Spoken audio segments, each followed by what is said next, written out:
경제학자의 서재. 알아두면 유식해지는 경제학 지식 아유경지. 전후 최초이자 마지막 선진국 대한민국 지위와 논란. 45년 만에 계엄과 탄핵으로 갈 길을 잃은 대한민국의 2025년을 걱정하며 이전의 컨텐츠를 내용을 업그레이드하여 다시 올립니다. 분명 어려움은 있지만 반드시 극복할 수 있다는 희망의 메시지가 되기를 희망합니다. 개요. 2024년 1월 UN 경제사회처가 발간하는 세계 경제 현황 및 전망 WESP 보고서에서 대한민국의 분류가 개발도상국에서 선진국으로 완전히 변경되었다. WESP는 세계 다수 기관이 선진국, 개도국 분류 시 인용할 정도로 매우 권위 있는 보고서이다. 특히나 WESP는 이스라엘, 대만, 홍콩, 싱가포르까지도 여전히 개도국으로 분류하고 있을 정도로 매우 보수적인데 여기서 선진국으로 분류되었다는 것은 그 의의가 크다. 이전까지 WESP에서 개발도상국이나 체제 전환국으로 분류되던 국가들 중에서 선진국으로 분류가 변경된 국가들은 모두 유럽연합에 신규 가입한 나라들 뿐이며 그 외에는 대한민국이 최초이다. 배경. 대한민국은 현대 일의 경제를 발전시켜 선진국에 진입하는 것을 국가 목표로 삼아왔다. 80, 90년대에는 1인당 GDP 1만 불을 달성하면 선진국식으로 이야기하며 매 1인당 GDP를 실적으로 홍보하는 광경을 흔히 볼 수 있었다. 그러다가 2000년대의 어느 순간에는 수십 년간 그렇게 이야기해왔던 선진국 진입의 목표를 달성했을지도 모르겠다는 인식이 생겨나기 시작했고 이제 대한민국은 선진국이다. 아직 선진국은 멀었다. 식의 논쟁이 확산되기 시작했다. 2000년대 후반에서 2010년대 초반에는 한국이 선진국인가? 에 대한 논쟁이 제법 치열했다. 다만 2020년대 들어서 이러한 일련의 선진국 논쟁은 다소 철이 좀 지난 감이 있는데 2024년 기준으로 대한민국은 여느 기관의 통계 기준으로 보나 엄연한 선진국으로 인정받기 때문이다. 사실 2000년대 후반에 논쟁이 극심했던 시기에도 한국은 이미 선진국에 진입한 상태였다. 아이러니하게도 한국에서 선진국 여부 논쟁이 가장 활발했던 때는 대한민국이 선진국으로 자리 잡았고 국제적인 위상 역시 함께 올랐던 시기이다. 국제적으로 한국의 분류가 애매했던 것은 오히려 1990년대 중반에서 2000년대 중반까지이다. 한국을 고소득 국가로 처음 분류하기 시작한 것이 1995년, 2001년이다. IMF 외환위기를 거쳤으나 1999년경부터는 한국은 중진국 함정을 돌파한 것이 명확해졌고 일찍 잡으면 1994년경부터 기존 선진국들의 하한선이나 그보다 조금 낮은 수준까지 성장한 상태였다. 다만 이 시기엔 한국인들 중 그 누구도 한국이 선진국이라 생각하지 않아 별다른 얘기는 없었다. 이러한 맥락을 고려할 때 실제 경제적 상황과 여론으로의 확산은 몇 년 정도 차이가 난다는 것을 알 수 있다. 3. 선진국의 기준 요소. 1인당 GDP. 절대적인 기준은 아니지만 분명히 매우 중요시되는 요소이다. 1인당 GDP가 높아도 선진국으로 분류되지 않는 경우는 있어도 1인당 GDP가 낮은데 선진국으로 분류되는 경우는 없다. 선진국으로 분류된 국가들은 2020년대 기준으로 대개 달러 2만은 넘는다. HDI 인간개발지수 0.8 이상. IMF 국제통화기금에서 정의하는 선진경제국. 세계은행에서 정의하는 고소득 OECD 국가군화 인컴 OECD 멤버즈. 개발원조위원회 DAC 디벨로프먼트 어시스턴스 커미티 멤버. 유엔의 인간개발지수 HDI 휴먼 디벨로프먼트 인덱스는 교육지수, 기대수명지수, GNIPPP의 기하평균으로 산출되며 개발된 나라의 여부를 평가하는 바로미터로 주로 사용되고 있다. 2021년 조사에서 대한민국은 캐나다에 이어 19위를 차지하여 미국과 일본을 앞서기도 했다. 각각 다음 지표가 세계 최상위권인 나라들이 상위 10위권을 차지하였다. 기대 교육연수의 호주와 뉴질랜드, 평균 재학연수의 미국과 독일, GNIPPP의 노르웨이와 싱가포르이다. 총합 1위는 평균 재학연수와 GNIPPP가 모두 높은 스위스이다. HDI가 높다는 것은 대체로 그 나라가 잘 정비되어 있다는 뜻이므로 DAC, 파리클럽 멤버 여부와 함께 가장 큰 기준으로 보는 편이다. 그 밖에도 1인당 GDP 혹은 GNI, 평균 급여액수, IHDI 등을 보고 선진국이냐 개발도상국이냐를 판단하기도 한다. 위의 기준들에 포함됐느냐로 따진다면 대한민국은 위의 4개 분류를 모두 충족하고 있으므로 선진국으로 볼 수 있다. 4. 선진국 여부 국제기구. 대한민국을 선진국으로 분류하는 주요 국제기구 및 기업으로는 UN, IMF, OECD, 다우존스, S&P, FTS, 이러셀 등이 있으며 세계은행도 대한민국을 고소득 국가로 분류한다. 또한 대한민국은 주로 인류선진국들만 가입할 수 있다는 두 국제기구인 개발원조위원회와 파리클럽에도 모두 가입되어 있다. 2015년 파리기후협정에서 대한민국은 신흥국으로 남으려 했으나 이에 선진국, 신흥국 불문 각 나라의 격렬한 반발을 맞고 선진국 명단에 강제로 편입되어 온실가스 감축 37%라는 무거운 과제를 부과받았다. 그래서 2016년 11월부터 37% 감축이라는 파리 기후협정을 비준하고 발효하게 되었다. 이처럼 대한민국은 환경 규제에 대해 완벽하게 선진국 기준을 적용받으며 대한민국의 환경 규제 수준은 2025년까지 유럽연합, 영국과 규제 동등성을 맞춰야 한다. 2021년 7월 2일 유엔무역개발회의 융크다드가 설립 57년 만에 대한민국을 리스트 A에서 리스트 B로 변경했다. 유엔무역개발회의가 설립된 이래 리스트 A에서 리스트 B로 지위가 변경된 국가는 대한민국이 처음이다. 이 결정에 참석해온 국들의 만장일치로 결정됐다고 한다.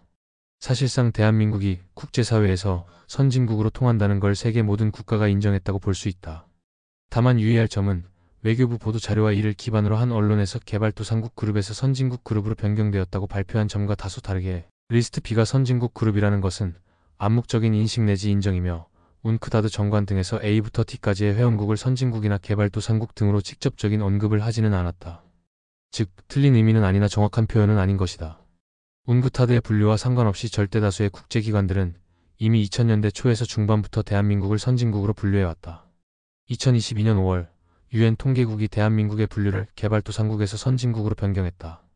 2022년이 되어서야 선진국으로 분류된 이유 또한 후술하듯 한국이 자의적으로 개발도상국으로 남기를 원해왔기 때문이다. 대한민국 정부는 어떤 정당이 집권하든 국민들의 여론과 비슷하게 선진국의 명예를 노리겠다는 제스처는 보였으나 실상 내부적으로는 선진국의 의무를 최대한 회피해왔다. 마찬가지로 G7이나 D10과 같은 선진 강대국 모임 합류에 대한 정부의 적극성은 한국 버금가는 국력의 호주가 더 적극적이고 열성적인데 한국 정부는 후발주자 선진국 그리고 지역 강국이므로 구선진 강대국들과 같은 의무, 잣대를 지는 것에 매우 부정적이다. 이렇듯 국제사회와 대부분의 국가들은 오늘날 대한민국을 선진국으로 봄으로 그 위치에 걸맞은 활동을 하기를 요구하거나 장려하고 있다. 평화유지군 활동과 환경보호요구가 그 좋은 예다.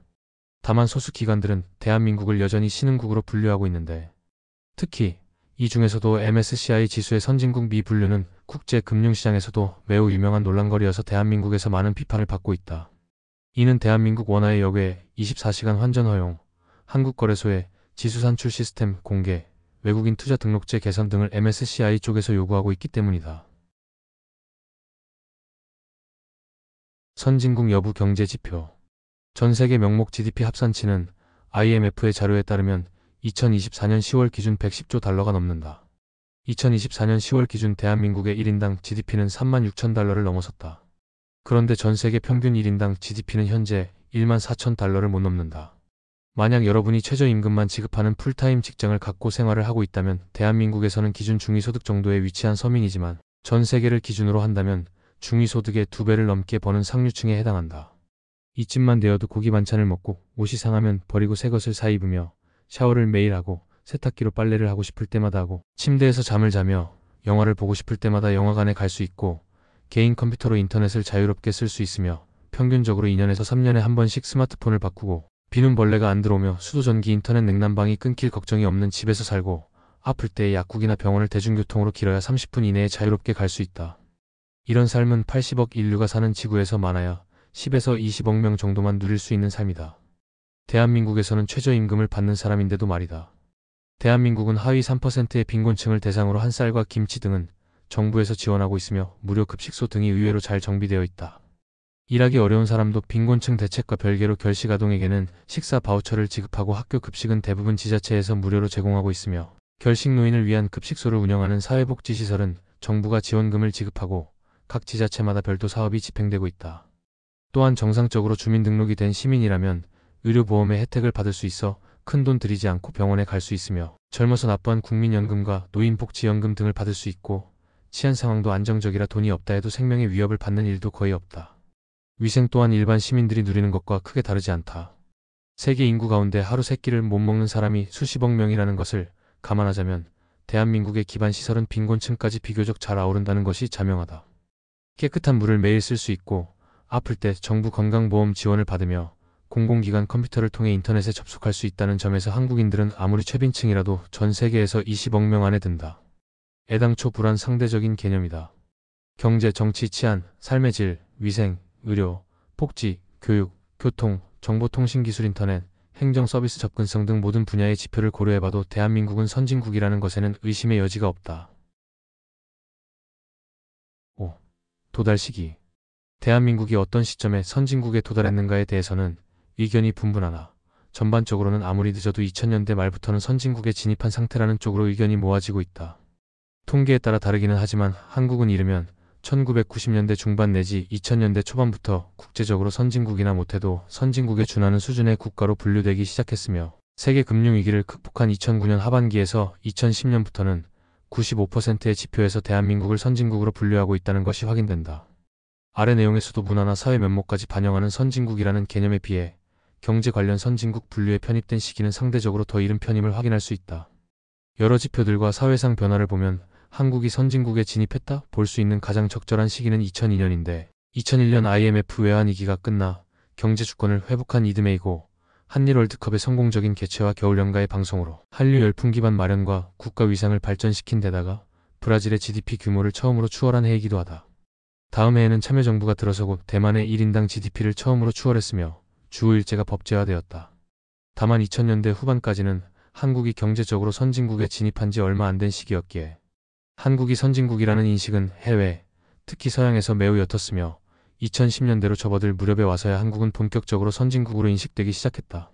사실 이 시기에도 한국은 이미 선진국 수준에 진입한 지 시간이 상당히 지났던 시점이었으니 한국의 선진국 이미지가 2000년대 중반에 비해 대폭 확대된 것은 당연한 일이다. 이 부분을 반증하듯 대한민국 여권의 위상이 급상승한 것도 2010년 전후 시기부터였다. 한국의 여권 파워는 2007년에는 11위였고 2010년에도 13위 남짓 수준이었지만 2010년을 기점으로 급격히 상승하며 2014년 3위로 등극한 후 2024년 현재까지도 이 정도 순위를 유지하고 있다. 일단 1991년 12월 13일 이 시가 관세무역 일반 협정 가트 회의에서 한국을 싱가포르, 홍콩과 함께 선진국으로 간주하기로 발표한 바가 있으며 국제기구 중 대한민국을 가장 먼저 선진국으로 지정한 기구는 국제통화기금 1997년이다. 선진국 진입 직후 대한민국은 2003년 대만의 1인당 GDP를 처음 추월한 것을 시작으로 2006년에는 1인당 GDP가 세계은행, IMF, CIA로부터 모두 2만 달러를 넘긴 것으로 기록되고 포르투갈의 인간개발지수도 앞지르게 되며 완벽하게 선진국이라고 부를 수 있는 경제력을 갖추게 되었으며 대략 2006에서 2007년부터 한국은 세계은행, IMF, CIA 세 조직으로부터 모두 선진국으로 인정받았다. 대한민국은 2008년 11월 17일 ESTA에 가입한 것을 시작으로 2009년 9월 21일 FTSE 지수의 선진시장에 편입되고 2009년 11월 25일 OECD 개발 원조위원회 DAC에 가입 합의를 했다. 이때부터 한국은 몇몇 통계에서나 개도국으로 분류되었지 실질적으로는 이론을 제기할 수 없는 명실상부 선진국으로 자리매김했다. 이상으로 대한민국의 선진국 여부와 도달 시기였습니다. 다음은 대한민국의 선진국 진입으로 발생하는 논란과 문제에 대하여 알아봅니다. 두 번째 논란 중 강대국으로 둘러싸인 지정학적 위치와 급속 성장.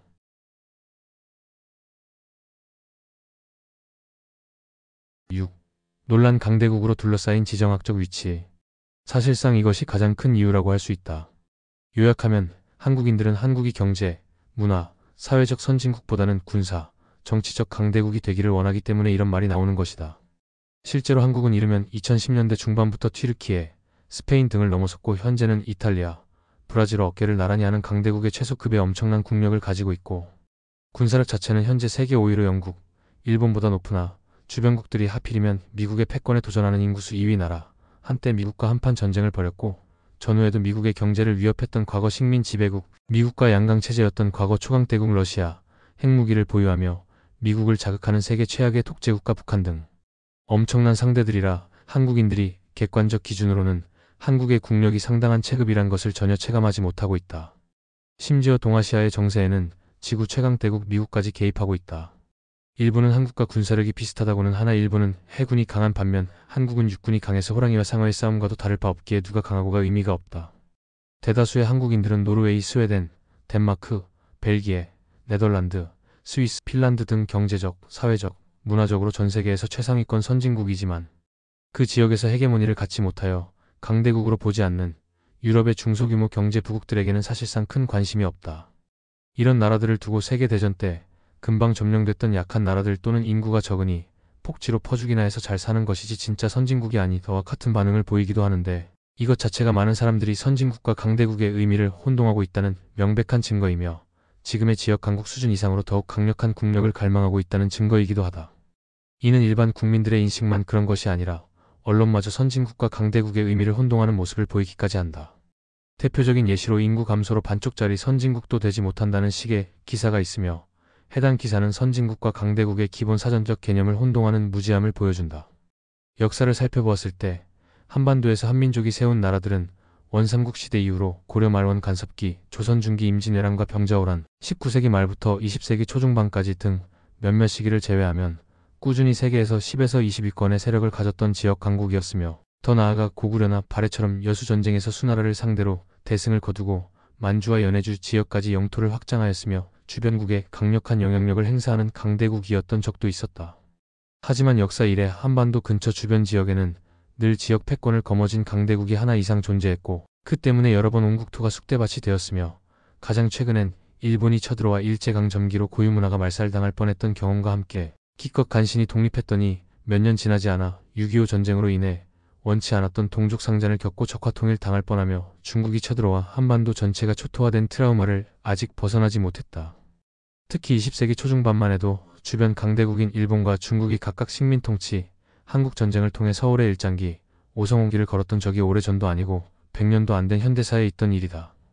또 한국은 냉전 시기 내내 냉전의 최전선으로서 온갖 대형 사건 사고에 휘말린 데다가 북한의 전쟁 위협에도 시달리기도 했고 북한의 국력을 완벽히 추월한 것이 만천하에 드러난 게 불과 35여 년 전 일이니 기성세대들은 북한에 대한 피해의식에도 완전히 벗어나지 못한 상태다. 대한민국이 현재의 지정학적 위치를 이어가는 이상 아무리 경제력이 높고 군사력이 막강해도 국제 정치상 맞닥뜨려야 하는 나라들은 몇 안 되는 인접국들인데 그에 해당하는 중국, 일본은 모두 군사대국이자 역사적으로도 최근에 심각한 위해를 가했던 나라들이다. 국경을 직접 맞대지는 않았지만 한반도의 출구 뒤인 태평양의 제해권을 장악하고 태평양의 웬만한 나라 해군력을 모두 혼자서 대응할 수 있는 미국이 실질적인 인접국으로 해당한다 치면 현재 지구상의 외교적 헤게모니까지 꽉 쥐고 있는 나라들이 동서남북 사방을 딱 가로막고 있다. 이렇듯 강대국이 몰려있는 지정학적 한계 탓에 어떻게 할 방법이 없다.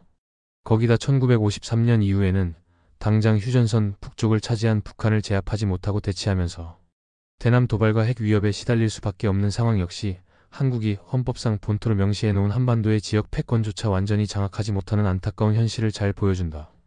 6.25 전쟁이 휴전 상태로 끝난 점 역시 대한민국이 소프트파워나 자유민주주의 및 인권과 보편 복지 등 사회의 선진성보다 힘의 논리를 우선할 수밖에 없는 상황에 일조하고 있다. 또 현재는 사실상 강대국의 최소에 준하는 수준이 되었다고 해도 근현대사 대부분을 강대국에 시달려왔고 국제적으로 강국으로 인식되기 시작한 시기도 현재 주류 국가들 중 가장 늦었다는 배경도 있다. 실제로 정부 수립 이후 지금까지 한국이라는 나라가 굴러온 과정의 근간은 언제든 재발할 수 있는 북한과의 전면전 혹은 한반도에서 터질 미중러의 열강들의 대리전쟁이라는 최악의 상황을 상정해놓고 이 경쟁에서 패배는 곧 죽음 내지는 약한 것은 죄악과 비슷한 극단적인 체제 경쟁과 힘의 논리를 모든 것에 우선하게 세워놓고 나머지 경제, 사회, 문화 등이 이를 따라가는 구도가 되었다. 힘이 약하면 가족, 문화, 땅, 재산을 지키지도 못하고 북한, 중국, 일본, 러시아에게 몽땅 빼앗길 텐데 선진국이기만 하면 무슨 소용이냐는 것이다. 이런 점에서 대한민국이 선진국이 아니라고 생각하는 한국인들은 외세, 특히 미중러일의 눈치를 보지 않고 갑질을 받아칠 만한 국력이 있거나 더 나아가 역으로 남들에게 실컷 갑질하고도 별탈이 없는 강대국까지 되어야 스스로 선진국이라고 만족할 정도로 국력에 대한 이상치가 지나치게 높고 모든 비교의 끝이 군사, 정치, 외교 파워로 귀결된다. 사실 앞서 언급했듯 강대국과 선진국은 엄연히 다르기도 하거니와 또한 이 두 가지 조건을 모두 만족하는 나라 자체가 전 세계에서 매우 드물다. 현재 전 세계에서 상술한 조건들을 모두 만족하는 나라라고는 끼케야 미국뿐이다. 심지어 그 미국도 함부로 타국에 대해 갑질에 가까운 영향력을 행사하거나 압박을 가하면 국제사회로부터 본인들이 되려 곤란해지는 경우도 많다. 특히나 북한은 세계적 불량 국가로서 경제적으로 매우 낙후된 최빈국인데도 초강대국 미국한테도 미치광이 전략을 사용할 정도이니 한국이 제 아무리 지금과는 비교도 안 될 국력의 강대국이 되어도 북한의 도발을 근절할 수가 없는 상태이다.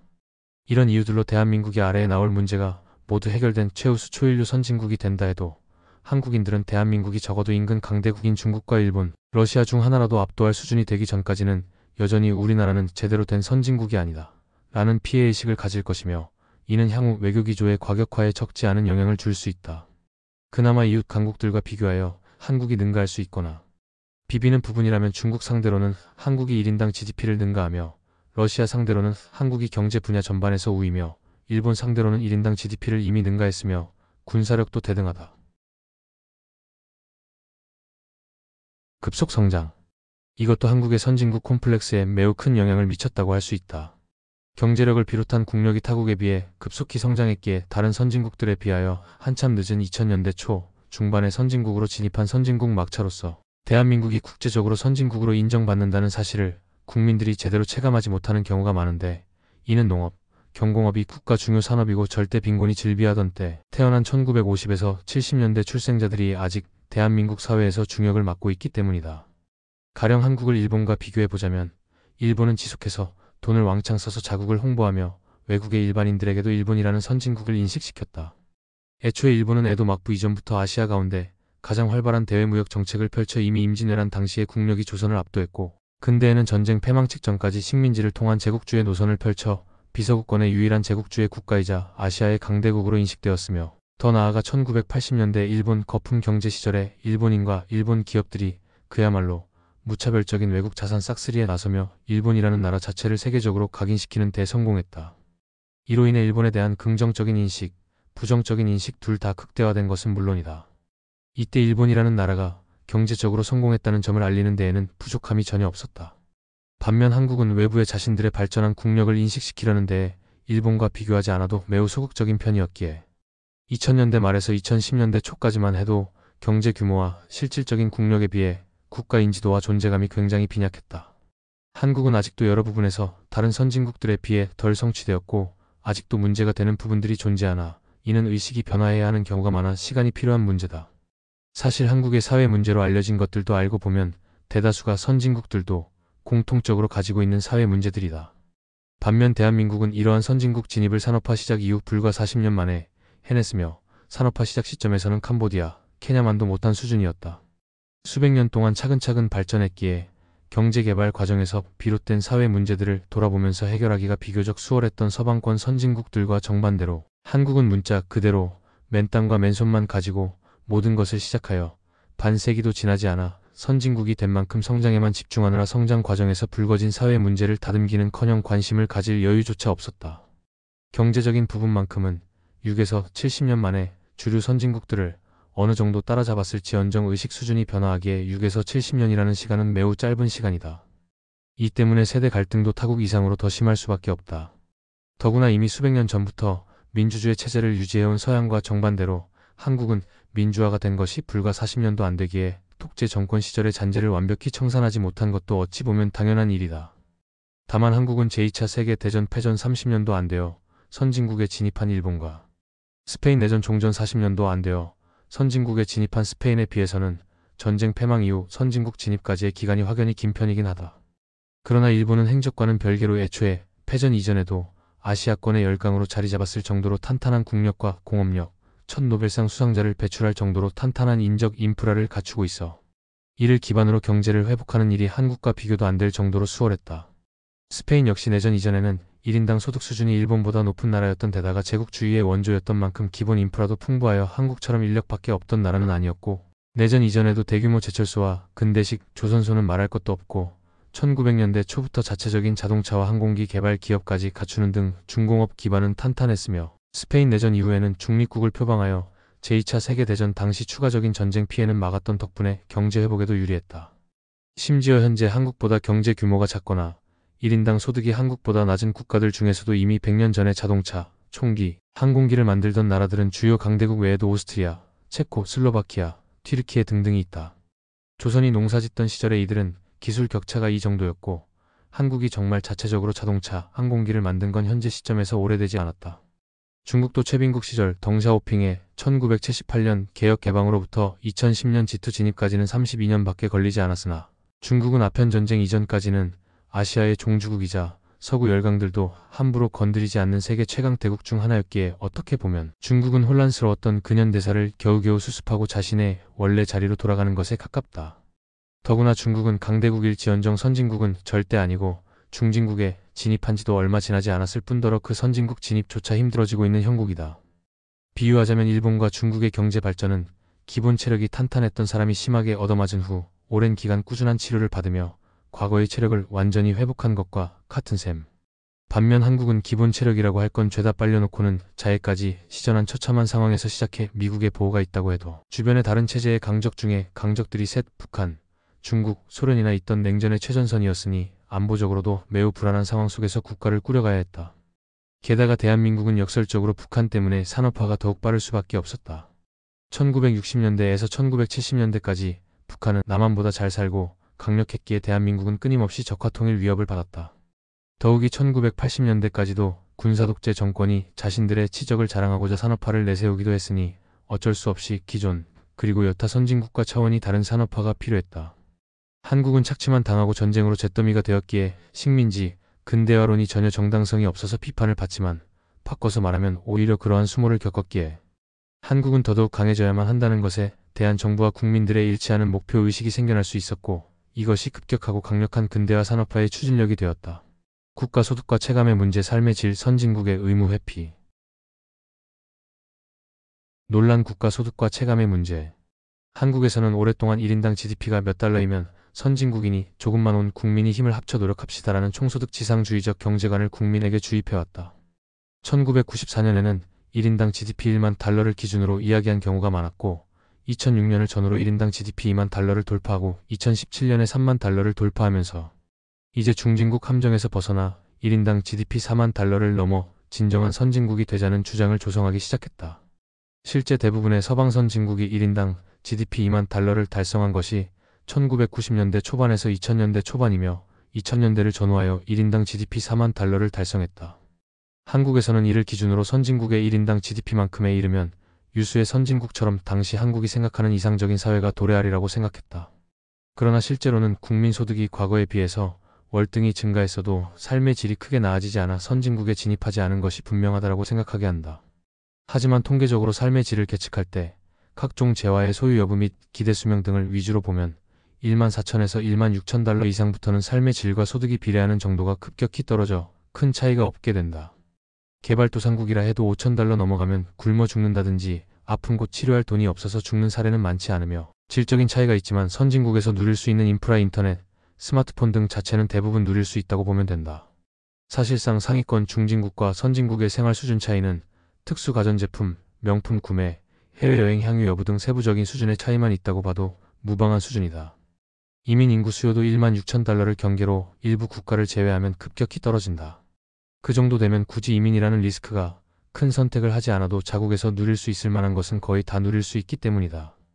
1만 6천 달러 이상부터는 사회 부조리, 안정성 등 비물질적인 요소들이 삶의 질에 큰 영향을 미치기 시작한다. 경제적으로는 3만 불에 인접해 1만 불 시절보다 3배가 늘었는데 왜 체감되는 것이 없느냐 하는 것은 여기서 비롯된다.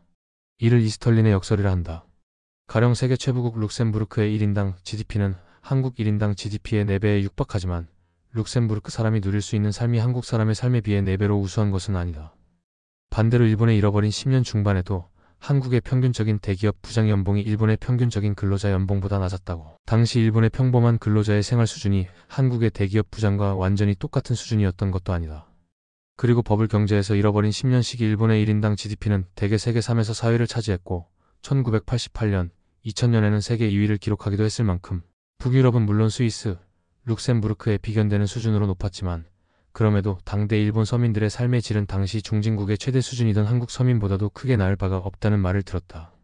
덤으로 우루과이처럼 2만 달러 초에서 중반 정도의 1인당 GDP에 이르면 대다수의 국민들이 먹고 사는데 별 문제 없는 수준으로 1인당 GDP가 2,000달러가 못 되는 최빈국과 생활 수준이 하늘과 땅 차이이다.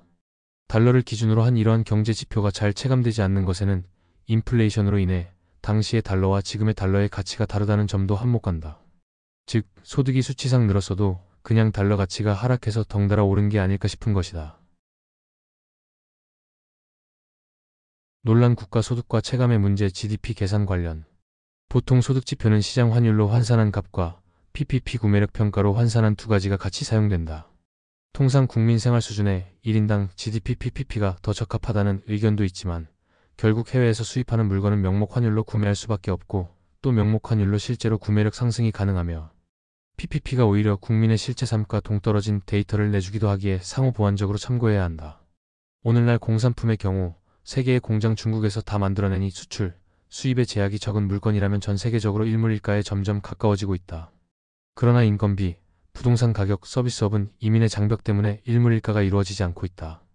결론적으로 명목임금이 높고 부동산 가격이 저렴한 나라는 1인당 GDP가 같다 하더라도 생활 수준이 훨씬 높다. 대표적 예를 들어보자면 대만은 1인당 GDP PPP에서 영국과 비슷한 수준이지만 대졸자, 초봉은 1000만원 대 4500만원으로 그야말로 비교가 되지 않는 수준이다. 근로자 전체의 평균조차 1600만원 대 5600만원으로 비교 자체를 불허한다. 대만의 물가가 영국의 물가보다 저렴한 건 맞지만 대륙제 아이패드를 임금으로 몇 개를 살 수 있나 비교하면 차이가 극명해진다. 또 다른 예로는 홍콩이 있다. 홍콩의 경우 1인당 GDP PPP가 시장 환율에 비해 1.4배가량 높아 물가가 저렴해 보이지만 실제로는 미국의 뉴욕 맨해튼보다도 비싼 임대료 및 집값으로 인해 전체 생활비가 하늘로 치솟아 버린다. 대한민국도 월세가 높은 편이지만 과장을 좀 해서 거기다가 뒷자리에 0을 하나 더 붙이면 홍콩 월세가 탄생할 정도. 생필품의 물가는 저렴하지만 가장 중요한 주거가 구매력에 고려가 안 되었다는 문제는 상당히 심각하게 다가올 수밖에 없다. 물론 명목의 달러 환산이라고 해서 무조건 완벽하지는 않다.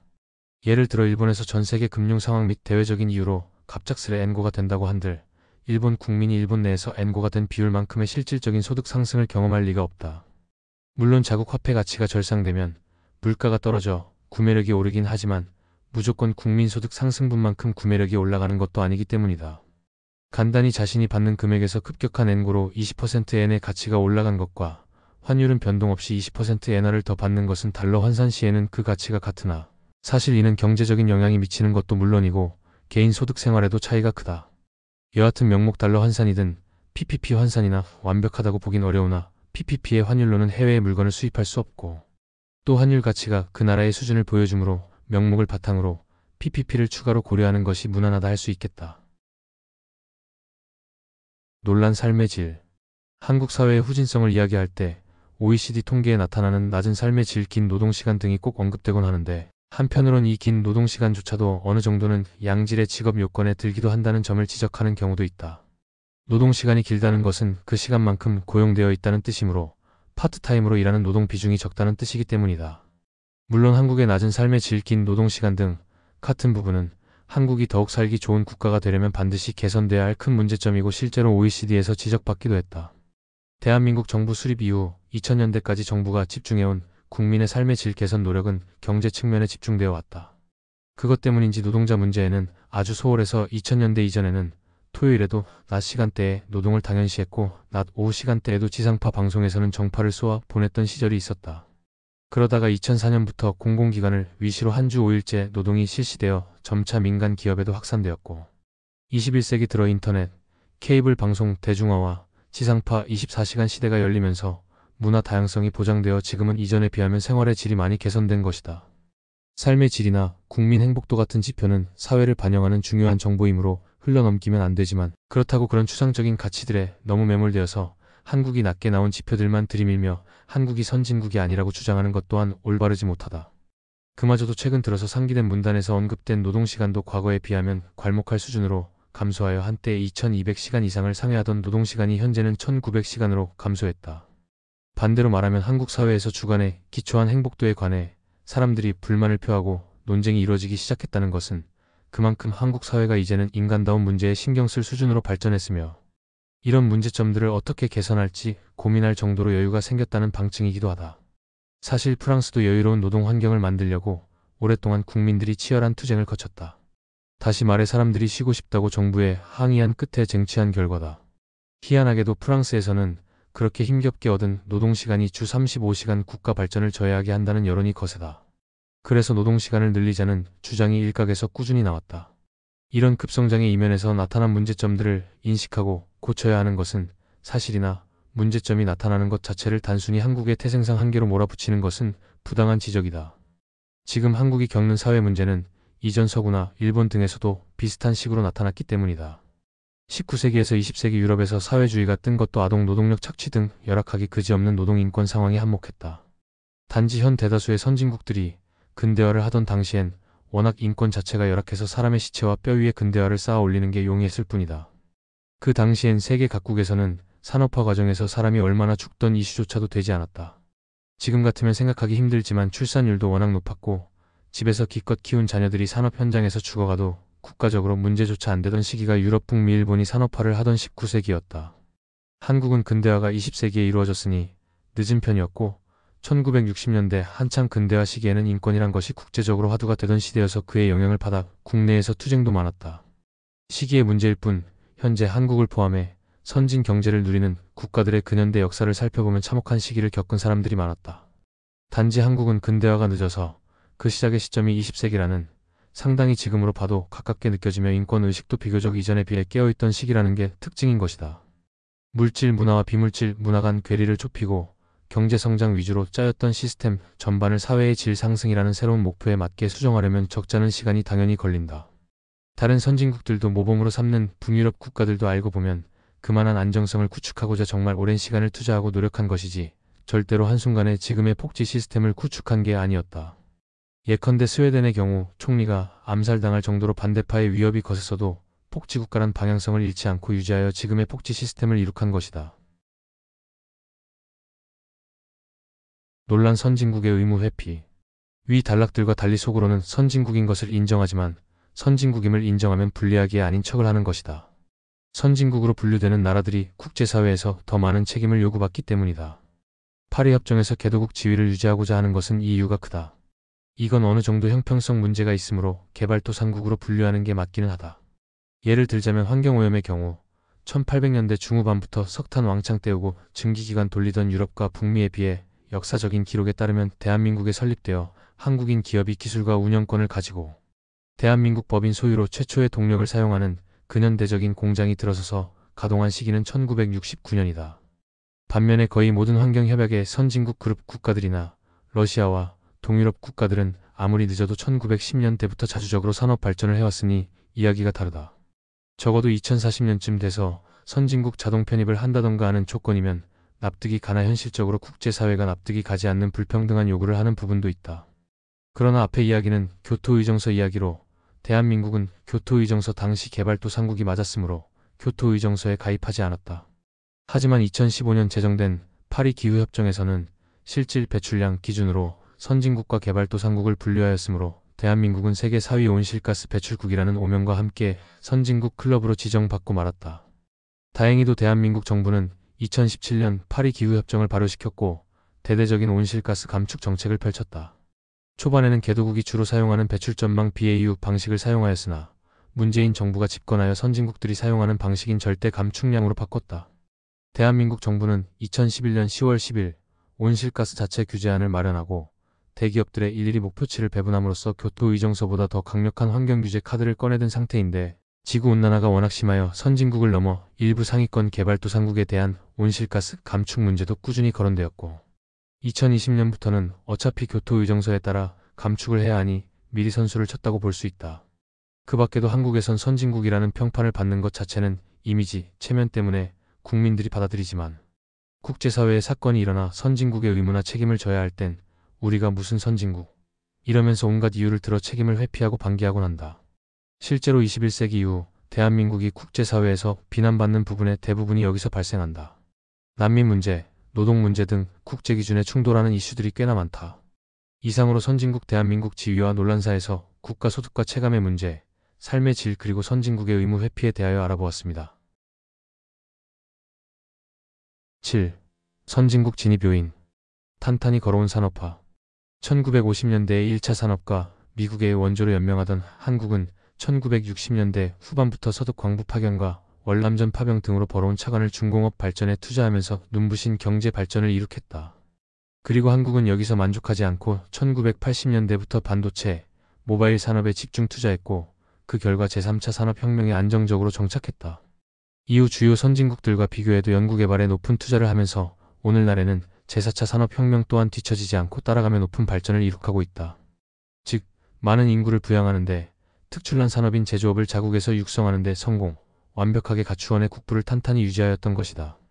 반면 다른 개도국들은 아직도 제조업을 타국 브랜드에 의존하거나 다른 선진국들이 이 개도국들의 제조업 국산화를 방해해왔는데 한국은 이 과정에서 다소 폐쇄적인 정책을 펼치는 한이 있더라도 이를 이겨내었다. 민주주의 성취. 대한민국의 민주화 운동에서 볼 수 있듯이 1987년 60민주 항쟁으로 이룩해낸 민주화는 한국에 축복을 가져다 주었다. 만약 한국에서 독재 정권이 여전히 유지되었다면 결국 여러 독재 국가들의 사례처럼 지독한 부정부패의 늪에 빠져 선진국에 진입하지 못하고 중진국 함정에 걸려 헤어나오지 못했을 가능성이 크다. 특히 한국이 민주화된 것은 대내적 조건, 대외적 조건이 다른 독재 국가들과 달랐다는 점이 컸다. 대내적으로는 어쨌든 독재 정권 당시에도 형식상으로는 민주주의 선거 제도라는 컵껍질을 유지했기에 알맹이까지 민주화가 된 90년대에도 정치적 혼란이 없었고 어느 정도 인프라가 쌓인 상황에서 민주화가 이루어졌다. 외적으로는 제1세계에 속했단 점 때문에 제2세계나 제3세계 국가들과 달리 미국의 존재가 한국의 독재 정권을 절대 완전히 묵인하지는 않았다. 냉전이라는 상황상 반공을 지원했으나 미국과 제1세계 국가들은 한국의 독재 정권에 수도 없이 제동을 걸었고 심지어 전두환 정부 당시 민주화 운동을 진압한다면 올림픽을 보이콧하겠다는 엄청난 압력까지 가했다. 당장 로널드 레이건은 마거릿 대처와 같이 전두환을 전방위로 압박했고 그 덕에 김대중이 살아남은 것이다. 한국의 독재 정권은 대체로 개발 독재였고 경제가 성장하면서 국민들에게 자유와 민주주의 의식을 불어넣어 주었다. 이런 조건들 때문에 윗선에서 민주주의가 도입되어 내려간 일본과 달리 아래로부터의 민주주의가 자리 잡은 것이다. 일례로 동남아, 아프리카, 남미, 중동 국가들은 제1세계에 아무리 속해봤자 서구권이 한국에게 했던 것만큼 독재 정권에 간섭하지도 않았고 중요성도 크지 않아 이들 나라에서 학살이 일어났건 독재를 계속하건 방치했고 국민들이 고통받는 건 관심거리도 아니었다. 반면 1980년대에 한국은 제1세계로서의 중요성, 산업, 경제 능력, 국력 등이 상당히 커졌고 한국에서 독재 권력이 힘을 쓰는 걸 미국, 일본 및 서유럽과 같은 제1세계가 가만히 두지 않았다. 전두환 정부의 김재익이 경제가 성장해서 나라가 커지면 독재가 어려워질 것이다 라고 기대했던 게 제1세계 소속인 한국 입장에서는 괜한 기대가 아니었던 셈이다. 1997년 외환위기 극복.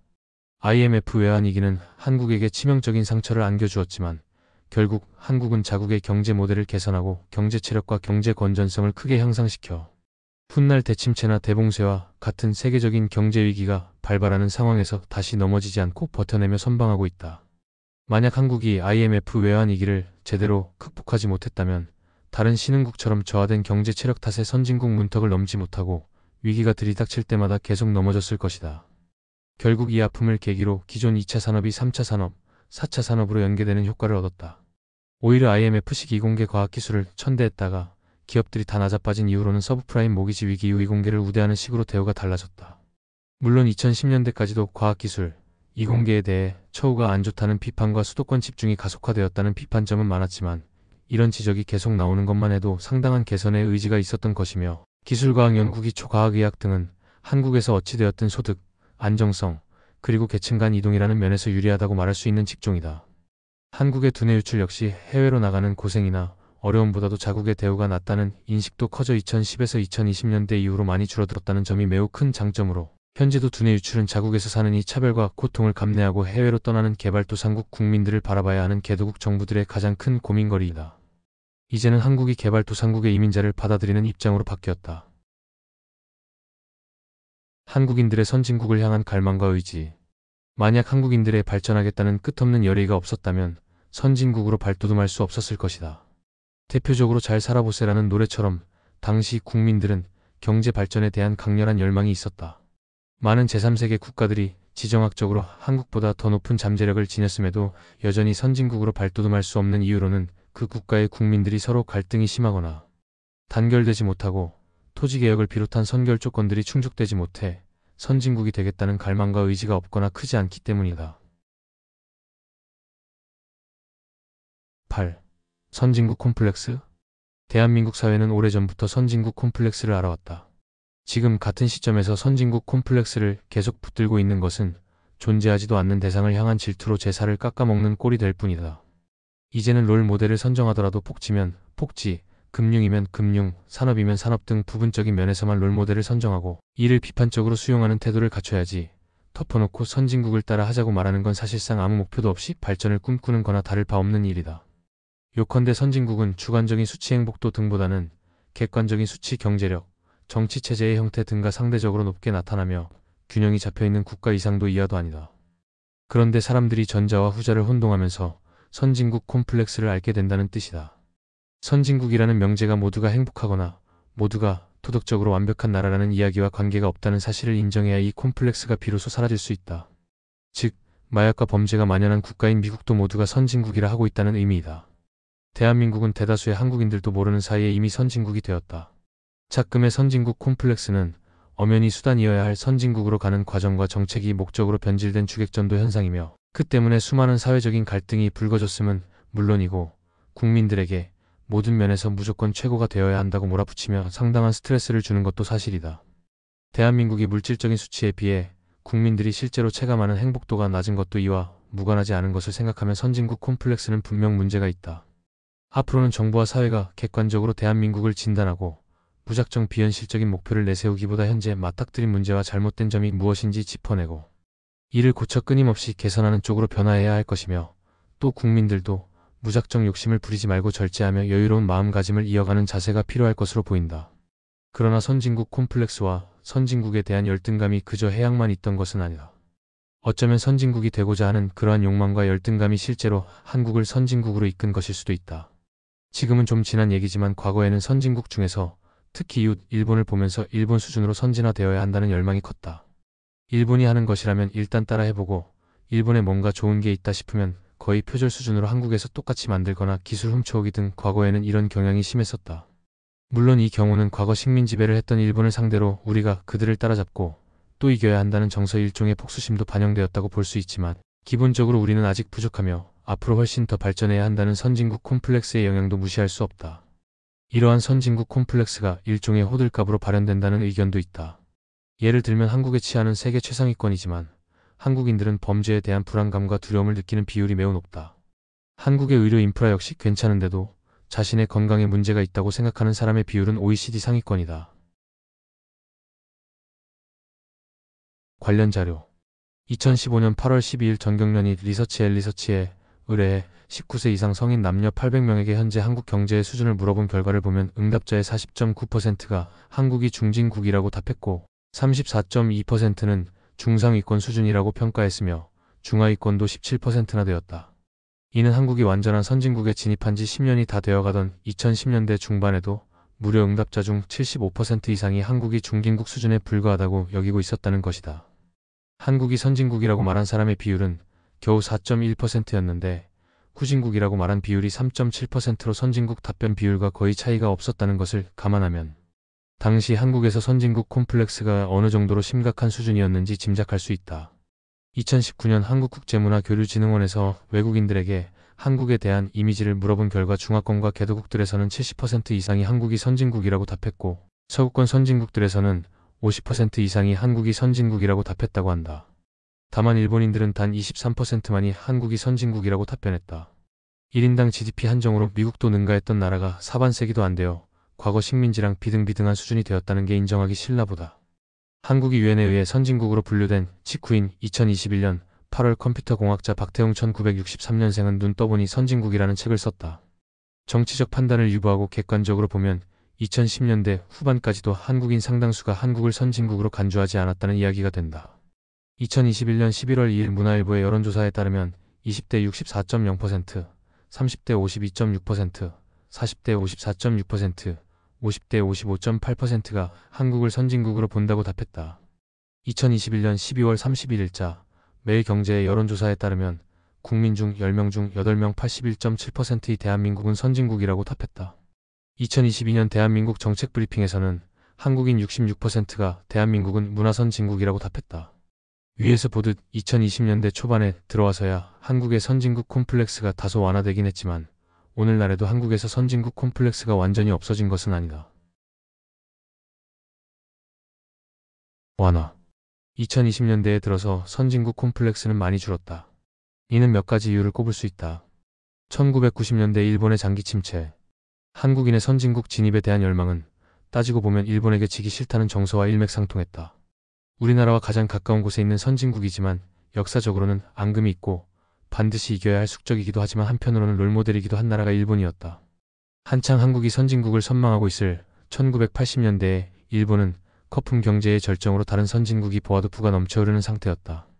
그랬던 일본이 장기 침체에 빠진 반면 일본의 고도 성장기를 이끌었던 전자, 자동차 등의 산업에서 빠른 속도로 한국 기업들이 일본을 추격하면서 결국 빠르면 2020년, 늦어도 2023년부터 한국인의 소득이나 생활 수준이 일본보다 높아지게 되었다. 이렇게 되자 한국인들은 스스로 선진국에 진입하였음을 실감하면서 과거의 콤플렉스에서 많이 벗어날 수 있게 되었다. 특히 일본은 냉전 시기, 그리고 탈냉전 시기까지만 해도 전 세계의 많은 산업을 일본의 수많은 대기업들이 휘어잡고 있었고 전국을 먹여 살리며 부를 가져다 주었다. 그러나 한국의 몇몇 대기업이 등장해 글로벌로 부상하자 엄청난 파일을 뺏기게 되었다. 대표적인 건 바로 자동차, 전자, 반도체이다. 2010년대의 일본과 대만의 혐한 감정도 우리가 독점하던 산업을 한국이 추월한다 라는 반감이 있다는 점에서 어느 정도는 관련이 있다. 2020년 코로나 바이러스. 2020년 6월 2일자 시사인의 분석 칼럼 및 통계 자료에 따르면 2020에서 2022년 코로나 바이러스 감염증 19 사태로 인한 서구 선진국들의 대올라는 한국인들이 선진국 콤플렉스를 극복하는 데 어느 정도 영향을 주었다. 한국인들이 그토록 선망하던 서구 선진국 사회가 코로나19 앞에서 혼란에 빠지고 의료체계를 비롯해 각종 사회망이 맥없이 무너져가는 와중에 그 서구 선진국들에게 대한민국의 뛰어난 방역과 대처법은 물론 적극적이고도 자발적인 사회적 거리두기나 자가격리로 대표되는 시민의식 등이 매우 크게 평가받았으며 이 부분은 심지어 미 의회 청문회 당시에도 언급되기에 이르렀다. 그리고 시민의식도 시민의식이지만 가장 큰 것이 바로 의료체계를 비롯한 인프라이다. 시민의식은 국민성이나 기타 정서적인 문제이지만 인프라는 국가가 운영할 수 있는 제도와 이를 뒷받침할 경제력을 비롯한 여러가지 사항들이 구체화된 능력이다.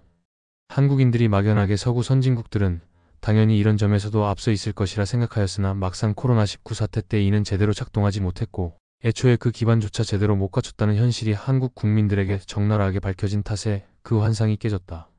즉 우리가 알고 있는 선진국들이 생각보다 별것 아니네 하는 의식을 심어줬던 것.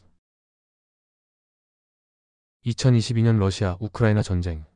이 역시 군사적 측면에서 한국인들의 선진국 콤플렉스 해소에 기여했다. 서유럽의 방산 선진국들의 서류상 편제됐던 무기들도 조사해보니 실질적으로 가동이 불가능한 상태인 것으로 밝혀지거나 우크라이나에 무기를 지원한다 했으나 실은 지원할 무기가 없거나 그 질이 명성에 걸맞지 않게 조악하다는 사실이 드러나는 등 전쟁 준비를 비롯한 군수산업 분야의 허약함이 완전히 까발려졌기 때문이다. 심지어 동유럽의 폴란드가 이 꼴을 도저히 보지 못하고 서유럽 국가들 대신 한국에서 무기들을 조달하고 있어 더욱 대한민국 군수산업에 대해 세계의 주목도가 높아지고 있다. 선진국과 달리 강대국은 군사력이 강력해야 하며 이를 위한 전후방 산업체계도 뒷받침되어야 한다. 그런데 병력 수만 많지 질적으로는 열강에게 크게 뒤처진다는 그간 한국인들의 인식이 이번 러시아, 우크라이나 전쟁 한 번에 뒤집혔다. 서구 선진국들의 단점이 잘 알려짐. 2010년대 들어 서구 선진국들의 단점이 한국인에게도 잘 알려지게 되었다. 한중일에 비해 느슨한 공공 시스템, 치안 문제 등이 주로 꼽힌다. 문화적으로는 과거의 구미권은 톨레랑스류의 다민족에 포용적이라면서 이민족이 거의 없는 단일민족 국가인 한국 사회보다 이상적이라고 여겨졌었으나 유럽 내 이슬람 인구의 급증 등으로 생긴 이슬람 근본주의, 이슬람 극단주의 문제가 두드러지고 인종차별 역시 시간이 지나도 해결되지 않은 채 문제로 남으면서 유럽식 다민족 사회에 대한 선망도 크게 줄어들었다. 이러한 문제들은 사실 2010년대에 두드러진 것은 아니고 서구권의 상존한 문제였지만 2010년대에서야 알려지게 된 것은 정보 매체의 변화 영향이 크다. 이전까지는 서구 선진국의 실태를 알려주는 정보원이 제한적이었다. 2010년대 중반 즈음까지는 기성 언론이 여론을 주도했으며 일반인들의 SNS나 유튜브 같은 매체는 제한적이었다. 더욱이 한국의 해외여행 자유화가 1989년에야 이루어졌기 때문에 1990에서 2000년대에는 애당초 해외에 가본 사람 자체가 별로 없었고 선진국 진입 즈음이었기에 선진국도 여러 문제가 있긴 하지만 한국보다는 낫다라고 생각할 수 있었다. 2020년대 들어서는 SNS, 유튜브 등지에서 일반인이 직접 작성하는 매체들이 발달하면서 상술한 제외 한국인이나 제한 외국인 등 실제 한국 사회와 서구 선진국 사회를 모두 겪은 평범한 사람들의 감상을 생생히 들을 수 있게 되었다. 한국은 여타 선진국을 배워야 한다라는 테마에 따라 사건들을 취사 선택하여 가져왔던 기성 언론 매체와는 달리 이러한 개인 매체들은 각자의 삶을 비교적 그대로 전달하기에 한국이 다른 선진국들에 비해 그렇게 못할 것도 없다라는 인식을 가지게 만드는 데에 크게 기여하였다. 이에 따라 21세기의 유럽 지역에서 올림픽 등의 국제 행사가 열릴 때면 과거와는 달리 선진국의 환상이 깨진다는 반응이 자주 보이고 있다. 한국의 소프트 파워 증진. 문화 또한 아시아의 선두주자였던 일본 다음으로 독특하고 강한 소프트 파워까지 갖추며 문화 파급력으로 일본 다음가는 아시아의 문화강국 자리를 차지하며 유명세를 얻었다. 특히 코로나 시대를 즈음하여 오징어 게임 등 한국발 OTT 드라마의 흥행, 방탄소년단의 대유행 등으로 대표되는 한류의 성장 역시 선진국 콤플렉스를 어느 정도 완화해 주었다. 일본과의 차이점 중 특기할 만한 점은 일본이 가상 매체 만화, 애니메이션, 게임에서 강세라면 한국은 실사 매체 영화, 드라마, 대중음악을 확실히 잡았다는 점이다.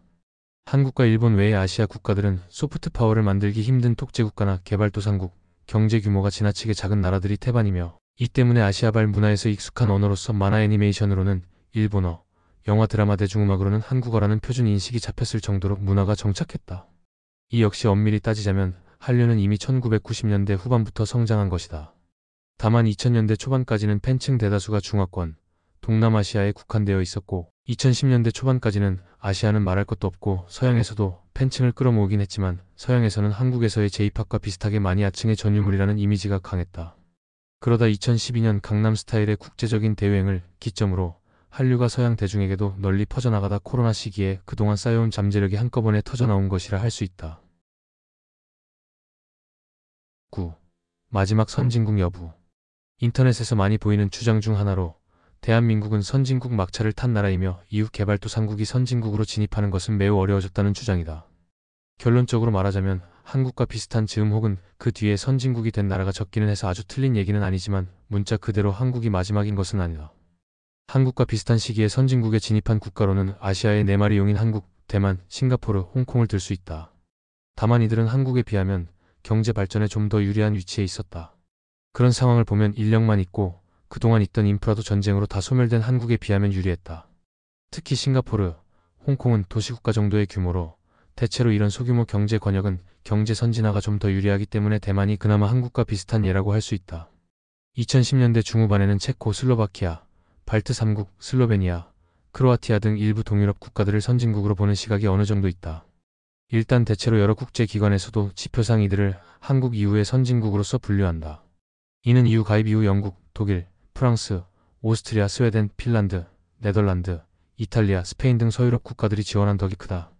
물론 모든 동유럽 국가들이 이런 혜택을 본 것은 아니며 대표적으로 우크라이나, 코소보, 몰도바, 벨라루스, 알바니아 등은 여전히 개발도상국에 머물러 있다. 그중 몰도바는 유럽에서 1인당 GDP가 낮은 국가로서 가장 경제적으로 낙후된 나라에 속하고 심지어 독립 초반 10여 년간은 유럽 국가인데도 1인당 GDP가 아프리카 빈국들과 비슷한 수준이었을 정도의 빈곤국이었다. 이들 국가는 동유럽 내에 어느 정도 기반이 있지만 서유럽 국가들에 비해 소득이 많이 낮기 때문에 이들은 저임금 생산 기지로의 역할 외에는 하지 못하는 문제점이 존재한다. 이들 국가들 중에는 체코, 슬로베니아처럼 나름 튼실한 경제 구조와 공업 기반을 다져놓은 덕에 상대적으로 순조로운 체제 전환을 한 국가가 있기도 하고 발트 3국처럼 초인플레이션으로 대표되는 경제난을 혹독하게 경험한 국가들도 있다. 그리고 아프리카 국가들 중 적도 기니는 2000년대 후반에서 2010년대 후반에는 석유 수출 덕분에 아프리카 국가이면서도 1인당 GDP가 선진국 말단 수준에 다다를 정도였기에 중진국 함정에서 벗어날 뻔했으나 그 부를 거의 모두 대통령 일가와 고위층이 독점하는 착취적인 경제 구조가 유지되었고 유가 하락으로 인해 1인당 GDP가 감소하면서 중진국 함정을 끝내 벗어나지 못했다. 2024년 IMF 통계치에서는 1인당 GDP가 최전성기였던 2008년 수치의 3분의 1 수준으로 감소함은 물론 세계 평균의 절반도 넘기지 못하면서 이제 중진국 체면 치레를 하는 것조차 불가능해졌다. 중진국 함정에서도 보듯 중진국은 원래 선진국에 진입하기가 매우 어렵다. 또한 1980년대 들어서는 공산권이 붕괴되고 특히 중국이 개방됨에 따라 세계의 제조업을 빨아들이면서 다른 중진국의 성장을 억제하고 있다. 한국은 특히나 중국의 영향을 더 크게 받을 수밖에 없는 위치이므로 한국의 역사적 타이밍의 한정에서 말한다면 분명 막차라고 할 수 있다. 한국의 성장이 1960년대에서 1970년대가 아닌 중국 개방 이후였다면 지금처럼 선진국이 되었으리라고 장담하기는 어렵다. 그나마 인구가 적은 국가들은 아직 선진국에 진입할 여지가 조금이나마 있지만 제조업을 양성해야 하는 국가들에게는 그 길이 매우 좁아졌다. 한국도 자국의 제조업을 1960년대에서 1970년대부터 계속 키워온 결과 2000년대에서 2010년대에 들어서야 세계적으로 인정받았다. 백수십 년 전 근대화 초창기 시절 선진국들도 제조업에 걸린 시간이 길었으면 말할 것도 없다. 또한 가장 큰 문제는 기존의 제조업을 차지하던 선진국들의 텃세와 압력인데 대체로 선진국 기업들의 하청 생산을 하던 개도국이 스스로 제조업을 키우려고 하면 선진국의 기업들이 압력을 넣는 경우가 많았다. 개도국 대부분이 경제적으로 넉넉하지 못하거나 특정 부족 집단에게만 이득을 주는 독재 정권이거나 혹은 개발 독재와 거리가 먼 경우 이런 제한을 거절하기가 힘들다. 결국 그런 식으로 선진국들은 후발 개도국들의 국산화를 방해하면서 개도국들은 계속 선진국의 기업의 하청만 맞는 것이다. 멀리 갈 것도 없이 한국 역시 중공업을 국산화하는 과정에서 미국, 일본, 서유럽 등지 국가들이 압력을 넣거나 투자금을 빼버리는 경우가 많았다. 한국이 선진국의 막차인 것은 아니지만 인구가 꽤 많은 국가이며 국력, 기술력, 국방력, 경제력, 제조업, 소프트 파워 등을 갖춘 지역 강국 이상의 국가이면서 동시에 선진국인 국가로 한정하면 막차라고 볼 수 있다. 현재는 수천만의 인구를 먹여 살릴 능력을 갖추면서 선진국이 된 사례가 한국 이후로는 없고 가능성도 매우 낮아졌기 때문이다. 일부 강대국들 중 경제 개발을 하고 있는 국가들은 하나도 빠짐없이 중진국 함정에 걸린 상태이다. 효자 산업인 2차 산업은 앞으로도 현재의 제조업 강국들의 체제가 유지될 것이고 앞으로 한국 이후로 강국이나 다국적 제조사를 가진 기업이 나올 가능성이 매우 희박해졌다. 중진국 함정의 요인 중 하나가 개도국들이 선진국의 기업체 및 공장의 하청을 맡아서 경제가 성장하다 보면 자국민의 인건비도 올라가게 되고 자국의 생산품 역시 가격이 상승하게 되는데 그러면 하청을 맡기던 선진국의 기업들은 더 저렴한 인건비를 찾게 되며 그 국가를 떠나게 되면서 단순 노동인력 중심의 구조가 경쟁력을 잃는 것이다. 한국의 경우 군사 정권이 어쨌든 이 성장을 유지하기 위해 국내의 인건비를 싸게 유지하여 가성비 있는 제품을 만들며 세계화에 안착하는 정책을 펼쳤다.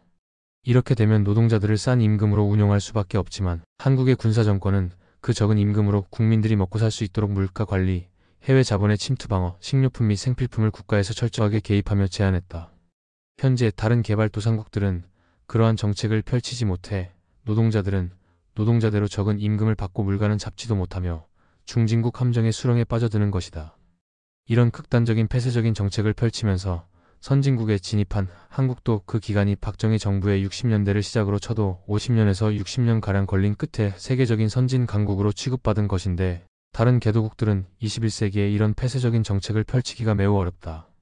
자동차 산업의 경우 한국산 자동차들이 2020년대 현재 세계 도요타 그룹, 폭스바겐 그룹에 이어 3위 판매량에 오르는 수준에 도달할 때까지 수많은 미국차, 일본차 브랜드 GM, 포드, 닛산, 혼다, 미츠비시, 스바루 등을 누르고 올라간 것이다. 누군가 제조업이 강해지는 만큼 누군가는 내려가야 하므로 이미 기존 선진국들의 후발주자에 대한 제조업 발전 견제가 매우 심한 것이다. 그나마 현대차, 삼성전자 등이 올라올 때만 해도 미일 간 무역 분쟁 같은 상황에서 일종의 틈새가 있었고 냉전 시절만 해도 같은 진영 국가끼리는 기업 차원에서 견제를 하더라도 국가 차원에서는 어느 정도 도와주는 분위기가 있었지만 냉전 이후, 특히 21세기 이후에는 사다리 걷어차기가 심해졌다. 특히 자동차 산업이 이런 현상이 심해졌는데 20세기부터 있었던 수많은 자동차 제조사들이 피터지게 경쟁하여 몇몇 회사는 완전히 도산하여 공백이 생기는 것이 아니라 경쟁력이 약해진 회사들끼리 기존 기득권 자동차사들의 인수합병, 경영통합, 얼라이언스 맺기 등으로 일종의 카르텔을 형성하고 있어 개발도상국의 신규 회사가 진입하기가 더 어려워졌다. 자동차사의 예를 들었지만 현재 여러 분야의 제조업 분야에서 이렇게 되어가고 있다. 제조업뿐 아니라 고브랜드 스포츠 메이커 경공업 분야도 이런 경향이 매우 심한 편이다. 현재 세계적으로 알려진 의류 스포츠 신발 메이커도 대부분이 북미 서유럽이고 이제는 후발 국가 기업이 끼는 것 자체가 불가능한 시장이 되었다. 이 분야의 압도적인 지분은 영미권이나 이탈리아, 프랑스, 스페인 등이고 그 후 알려진 브랜드를 갖는데 성공한 독일과 일본도 아디다스, 아식스로 어찌어찌 진입했다. 한국도 이 경쟁에 발을 하나 담그는데 어렵게 성공했는데 이탈리아의 브랜드였다가 망해가던 걸 인수해서 한국산 브랜드로 만들어 현재 e스포츠 메이커 상위권에 이름을 올리는데 성공한 필라가 바로 그 브랜드이다. 한국 같은 후발주자도 결국 기성 기업이 무너질 위기에 처하자 인수하여 국산화에 일으켜 세운 걸 이 자리에 세운 것인데 그 후발주자들이 진입이 어려운 것은 훨씬 더 자명하다. IT 분야의 경우 그나마 제조업에 비교하면 비교적 초기 투입 자본이라거나 다양화 등이 자유로워 다른 국가들도 가능성이 있는 분야이다. 그러나 이 역시 제조업을 갖춘 국가에서 해당 제조업 기술들이 창출하는 IT 분야의 대규모의 일자리, 사업, 시장의 가능성과 규모는 갖추지 못한 국가와 비교 차원이 다르다. 심지어 제조업이 IT 기술을 받아들이는 현 국제적 상황상 결국 제조업을 갖춘 국가들이 IT 역시 죄다 잠식해버리는 현상이 벌어진 것이다. IT는 또한 인프라, 보급 또한 매우 중요하다. 인도를 예로 들면 IT 인프라 보급도 열악하고 두뇌 유출은 더 심하다. IT는 해외 유출이 특히나 더 심한 분야라서 현재 주요 강국, 선진국의 국민이 아닌 IT 인재들은 전부 유출되어 자국을 발달시키지 않는다. 10. 세계사적 의의. 현재 세계에서 주요 선진국 및 강대국들은 제국주의를 통해 식민지를 거느렸거나 원주민을 해치며 나라의 기반을 다진 곳들이 대다수이다. G7 국가들로 예를 들면 제국주의 국가로서는 선발주자였던 영국, 프랑스와 후발주자였던 독일, 일본, 이탈리아가 있다. G7 국가는 아닌 스페인도 원주민 학살, 제국주의의 선발주자였다. 선진국은 아니지만 강대국인 중국, 러시아도 타민족 침략, 학살을 수없이 저지르며 국력을 키워온 것은 의심의 여지가 없다. 이들 국가들은 기존 국가를 무너뜨리고 그 역량을 착취하여 국력을 크게 신장시켰다. 약간 다른 케이스로 국가의 역량 자체는 이주민들이 직접 이룩한 것이지만 국가 형성 자체가 원주민의 땅과 자원을 빼앗아 이룩해낸 사례도 있다. 미국, 캐나다, 뉴질랜드, 호주 등이 그러하다. 이렇듯 GDP 규모 탑 15 안에 드는 주요 선진국들은 거의 모두 18에서 19세기의 근대화를 통해 제국주의에 기초한 독점자본주의로 식민지를 착취하여 선진화를 달성한 국가들이었다. 선진국으로서 식민 지배 및 제국주의 피해를 받았지만 다른 나라에 피해를 주지 않고 일어선 나라는 대한민국, 대만, 핀란드, 아일랜드, 싱가포르, 키프로스, 아이슬란드 정도이다. 그리고 지역 강국 이상으로 진입한 경우는 한국이 유일무이하며 인구 및 경제력, 국력, 군사력 등으로 보아도 강대국의 최소에 준하는 수준의 상당한 강국으로 올라섰다. 특히 아일랜드와 핀란드는 각각 영국, 러시아의 극심한 식민 지배와 수탈을 겪다가 간신히 독립했지만 그 직후 아일랜드 내전이나 핀란드 내전처럼 독립운동을 했던 동포들이 서로 의견이 갈려 동족끼리 죽고 죽이는 내전을 겪은 것으로도 유명하다. 이들은 자기들을 끔찍하게 탄압한 영국과 소련이 너무 싫은 관계로 세계대전 당시 독일에게 기울 정도였다. 제국주의 피해국 가운데 아직 선진국에 이르지는 못했으나 GDP 규모 탑 20 안에 들면서 지역 강국 지위에 오른 국가로는 아예 강대국에 등극한 중국과 인도 외에도 브라질, 멕시코, 인도네시아, 사우디아라비아를 예로 들 수 있다. 이 국가들은 사우디아라비아를 제외하면 인구가 억 단위라는 점에서 종합적인 경제력 및 국력은 강하나 너무 많은 인구를 부양하지는 못하고 있다. 여기에 더해 한국은 20세기에 진입했을 때 상황이 최빈국 수준으로 매우 열악했다. 구한말의 혼란, 일제의 식민지 착취, 6.25 전쟁 탓에 일제강점기에 구축된 사회 기관망이 많이 훼손되었기 때문이다. 즉, 경제력 대비 높은 교육 수준을 갖춘 인력 외에는 아무것도 없던 나라였던 셈이다. 한국은 전후 이승만 정부 시기에는 실질 1인당 GDP가 현재 가치로도 500에서 900달러 남짓에 불과한 극빈국 중의 극빈국이었다.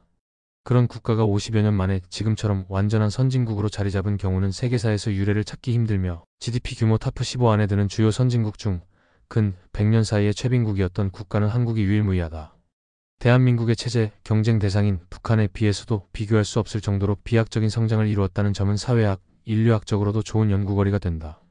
잘 알려져 있는 것처럼 대한민국과 북한은 문화 역사 지리적 상황을 공유하고 있으며 단지 대한민국은 제1세계, 북한은 제2세계의 지원을 받았다는 사실이 다를 뿐이기에 여러 다양한 변인이 통제된 사회 실험처럼 기능할 수 있다. 제1세계보다 제2세계가 경제적으로 열악했다는 점은 감안해야 하지만 현재 대한민국과 북한의 차이는 제1세계, 제2세계의 차이보다도 막대하다는 점은 역사 지리와 같이 기존에 결정된 요소, 외부 지원과 같은 외력과 별개로 개별 국가의 경영에 따라 결과가 확연히 다르게 나타날 수 있음을 보여주는 사례라고 할 수 있다. 11. 선진국 이탈 가능성. 몇몇 자국 혐오자들은 저출산, 고령화의 늪에 빠진 한국이 끝내 선진국에서 물러나고 쇠락할 것이라는 비관적인 전망을 내세우기도 한다. 하지만 이것은 인구 이퀄 경제라는 단순한 방정식에 따른 착각이며 인구 통계의 복잡성과 변동성을 무시하고 운명론적으로 접근하고 해석한 것에서 비롯된 오류이다. 한국은 세계에서 단위 노동자 1만 명당 로봇이 가장 많은 나라이고 로봇 증가량도 가장 높은 국가로서 산업 자동화율이 세계 1위에 달한다. 한 외국인 이민 비율과 다문화 가정 비율도 증가한다는 점을 간과하면 안 된다. 더욱이 생산량 대비 부양 인구가 많은 고부가가치 산업인 반도체를 비롯한 최첨단 산업들을 한국이 계속 유지하는 이상 인구가 감소한다 한들 저성장의 길을 걸을지언정 내란, 내전, 전쟁 같은 치명적인 사태가 발생하거나 막장 독재자가 집권하지 않는 이상 후진국은커녕 중진국 수준으로 떨어질 일은 없다고 봐야 한다. 한국이 세계 최악의 저출산 국가가 아니냐는 반문이 있을 수 있지만 이미 대다수 선진국들은 한국보다 훨씬 예전부터 장기간 저출산을 경험해왔고 이는 지금도 완전히 해결된 문제가 아니다. 게다가 여태껏 높은 출산율로 국가의 경제를 지탱해오던 동남아시아 등의 개발도상국들도 가파른 추세로 저출산의 늪에 빠지기 시작한 것은 마찬가지이다. 한국의 산업체계는 첨단화와 자동화가 인구수에 비해 지나칠 정도로 진행되었기 때문에 2020년대에 들어서 흔히 한국의 근미래 인구수라고 유행처럼 떠도는 3천만 명대로 떨어져도 전체적인 GDP가 줄어들지언정 나라가 망할 일은 없다. 애당초 현재 출산율과 인구수로 우려하는 말들이 나오는 것도 인구 감소로 인해 전체적인 경제의 파이가 줄어들어 향후 국방비 같은 필수 지출액의 절대적인 액수가 줄어든다거나 하는 미래를 우려하는 것이지 국가 멸망, 민족 소멸 같은 허무맹랑한 가능성으로 진지하게 고심하는 전문 기관은 거의 없다. 또한 선진국 개발도상국 관련해서 국가 경제의 급을 나누는 것도 1인당 GDP 기준이지 전체 GDP가 아니다. 언론에서는 대외 경제적인 위기 상황이 도래할 때마다 한국이 중진국 함정에 빠질 것이라고 경고하지만 실상은 전형적인 공포심 조정용 선동이라고 봐야 한다. 또 정권에 따라 정치적 목적으로 눈 떠보니 후진국 운운하는 것도 한국이 선진국이라는 인식을 악화시키고 있다. 한국의 외환보유고 수준은 세계 9위에 해당하며 한국은 2024년 3분기 기준으로 순대외 금융 자산이 1,300조 원을 넘는 채권국이다. 게다가 북한의 전쟁 위협과 코리아 디스카운트를 감안해도 한국의 신용 등급은 동아시아 1위를 유지하고 있으며 지금도 많은 해외 투자자들의 해외 자본을 유치하고 있다.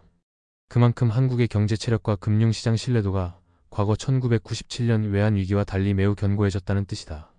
또한 성장이 멈춘다고 한국이 선진국에서 내려올 가능성은 없다. 이미 1990년부터 30년 이상 경제 부진을 겪고 있으나 여전히 주류 선진국으로서 팝값은 하고 있는 일본, 마찬가지로 10년 이상의 장기 불황에 유로존 위기로 침체기에 빠졌음에도 선진국 지위를 유지하는 스페인 및 이탈리아만 봐도 알 수 있다. 상수란 선진국과 강대국의 차이로 인해 한국인들이 중국, 일본과 대적할 대국이 되지 못할 거라는 불안감이 불필요하게 증폭되는 측면이 있다.